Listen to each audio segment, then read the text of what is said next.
What's up YouTube? Eastern PA Fishing here, coming at you with another fishing informational. In this one, the difference in application of monofilament and fluorocarbon line.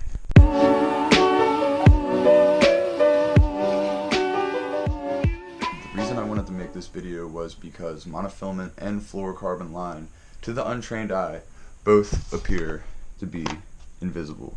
At least you would assume they would be underwater. But there's actually a huge major difference between both of these lines here, and we're going to go over that today. I'm going to be making a little chart, and we're going to compare these lines, and I'm going to explain to you why and where you would use these. The categories are buoyancy, strength, visibility, memory, and of course, value. Let's start out with buoyancy. With monofilament, it is less dense. I'm sure this is very entertaining. It is less dense, therefore it floats. This means that monofilament is good for topwater baits, as well as making your lures fall more slower. I need to get a better marker. Hold on one second. The better marker. And the last thing I want to say about the buoyancy of monofilament is you can also fish your lures shallower. If they run a little deep, sometimes you can throw on some monofilament line and it will decrease the dive depth. So that is actually very sloppy, I'm sorry. Anyway, let's move right on to fluorocarbon, the buoyancy of fluorocarbon. So fluorocarbon is more dense, therefore it sinks. And also, due to the density of the line, it gives you a better feel, so you have better sensitivity. Another great thing about having more dense line is you can get your crankbaits and other baits that run deep to go even deeper. So there you have it for buoyancy. With monofilament you have a less dense line that floats, which can lead to slower falling lures. It's great for fishing topwater baits and shallow running baits. And with fluorocarbon, the more dense line, it sinks and you will get better sensitivity with a non-slack fall in the line and also increased lure dive depth.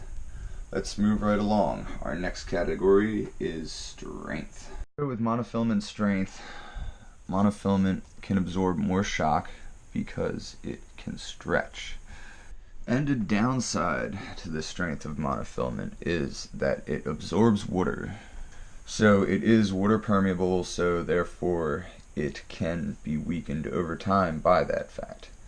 The water seeping into the line can weaken the strength of the line. Moving right on to the strength of fluorocarbon. Let's get it. Okay, so it is less elastic.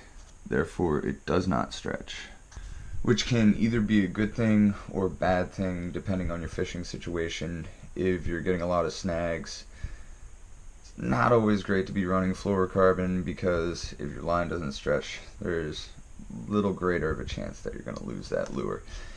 Anyway, it is non-water permeable, therefore it does not absorb water and it will maintain strength over time. And also it is UV resistant, ultraviolet light resistant.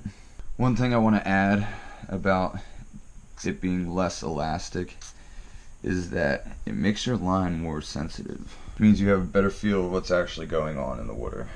Alright, next category would be visibility. We're going to start out with the monofilament. The monofilament comes in an array of different colors.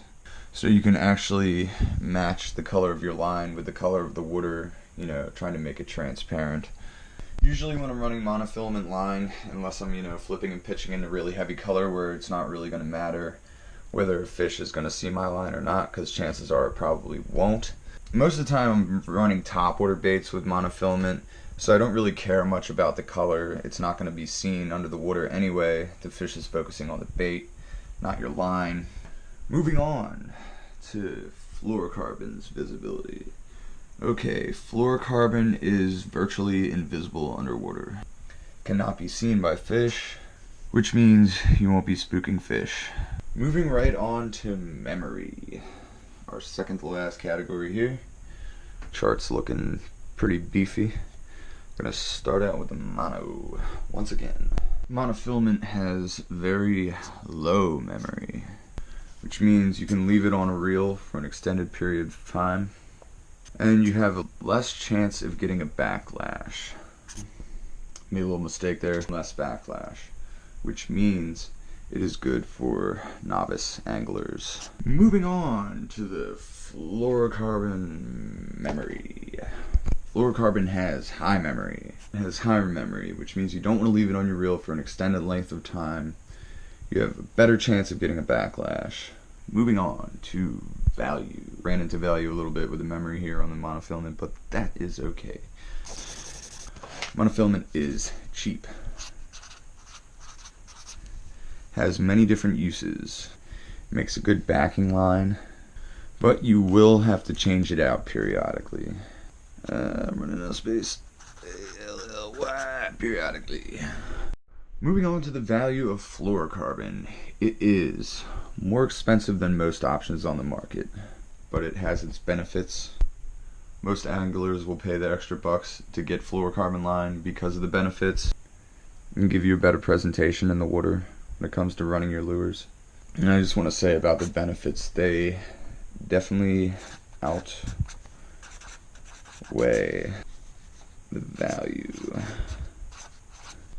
So when it comes to fishing, I mean, fluorocarbon really does get the job done. It is a clear presentation and something invisible in the water, something the fish won't see. They won't pick up on it. You know, all they'll see is your lure, and that's that. You know, there's nothing pulling it through the water like good old monofilament here. But when it comes to monofilament, I mean, you really want to run your top water lures on braid or monofilament. You don't want to be throwing them on fluorocarbon because it is more dense and the line will sink. Therefore, it will pull down the front of your top water lure and you just won't be able to work it correctly. You still may be able to fish it, but it's just not the same. Monofilament is the way to go if you're going to be fishing top water or using it as a backing line. It's good if you're going to be flipping and pitching where there's not going to be, like, you know, a lot of attention on the line. You know, the fish isn't really going to see that through all the weeds and stuff if you're pitching into some really, you know, dense muck. And when it comes to fluorocarbon, it's just like, you know, virtually invisible to the fish. You know, they can't see it. It sinks. It's better for fishing lures on the bottom. It just gives you an overall better presentation when it comes down to fishing your lures. It's a little more valuable, but the benefits definitely outweigh the value when it comes to fishing this line. It's, you know, only, what, $2-3 more. You can always use a backing line with the monofilament and just use a small leader with the fluorocarbon. You know, since it is a little more valuable, a lot of anglers will choose to do that, where they'll just use like a 10 to 12 foot long leader of this line, hook it up with a little uni knot to bind the lines together. Therefore the fish won't see your line and you won't have to use a whole spool on one reel. Anyway, so there you have it, monofilament and fluorocarbon line. Which is better? Neither, really. They're actually both really great options. You know, they have their proper applications and you really want to use them when the situation calls for it. Anyway, this has just been a little fishing informational. I hope you like this video. As always, like and subscribe for more. Eastern PA Fishing here, coming at you. You know what it is by now. Keep on fishing.